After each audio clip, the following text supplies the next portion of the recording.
সব পিস তোলার খালি দাম হগল এই লাইট মারি রাখ বল আমি কোন ভিডিও করি। চুক্তির পরও রক্ষা পেল না সীমানা টিনের প্রাচীর। বহিরাগত সন্ত্রাসীদের হামলায় বেড়াগুড়িয়ে বৃদ্ধসহ আহত ৩। নোয়াখালী সোনাইমুড়ি উপজেলায় জমির সীমানা সংক্রান্ত বিরোধকে কেন্দ্র করে ফের বহিরাগত সন্ত্রাসীদের দিয়ে হামলা, ভাঙচুর ও মারধরের অভিযোগ উঠেছে। ঘটনায় একই পরিবারের বৃদ্ধসহ ৩ জন গুরুতর আহত হয়েছেন। ঘটনাটি উপজেলা ২ নং নদনা ইউনিয়নের ৯ নং ওয়ার্ডে জগজীবনপুর এলাকার বাচ্চামিয়া ব্যাপারী বাড়িতে ঘটে। আহতরা হলেন মোহাম্মদ নূর হোসেন, পেয়ারা বেগম ও নাসু বেগম। ভুক্তভোগী ও স্থানীয় সূত্রে জানা যায়, দীর্ঘদিন ধরে বাড়ির সীমানা নিয়ে নূর হোসেন গং ও একই বাড়ির কামাল হোসেনের মধ্যে বিরোধ চলে আসছিল। বিষয়টি মীমাংসার জন্য একাধিকবার স্থানীয়ভাবে সালিশ বৈঠক অনুষ্ঠিত হয়। পরে সালিশদাররা উভয় পক্ষের কাগজপত্র যাচাই করে আমিনের মাধ্যমে সীমানা নির্ধারণ করে দেন এবং উভয় পক্ষের স্বাক্ষরে একটি লিখিত চুক্তি সম্পাদিত হয়। চুক্তির পর নূর হোসেন পক্ষ নির্ধারিত সীমানা অনুযায়ী একটি টিনের বেড়া নির্মাণ করেন, কিন্তু অভিযোগ রয়েছে গত ৩০ মার্চ সকাল আনুমানিক 11টার দিকে কামাল হোসেন বহিরাগত সন্ত্রাসীদের নিয়ে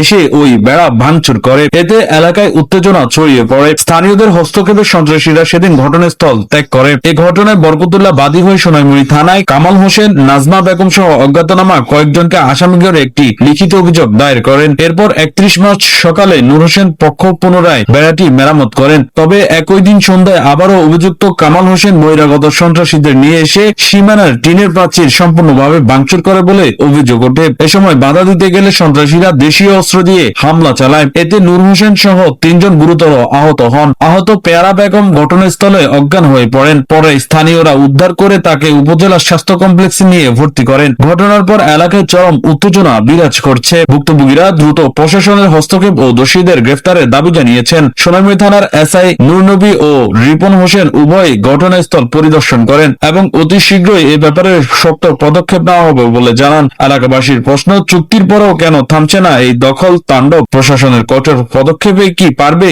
এমন সহিংসতা রুখতে?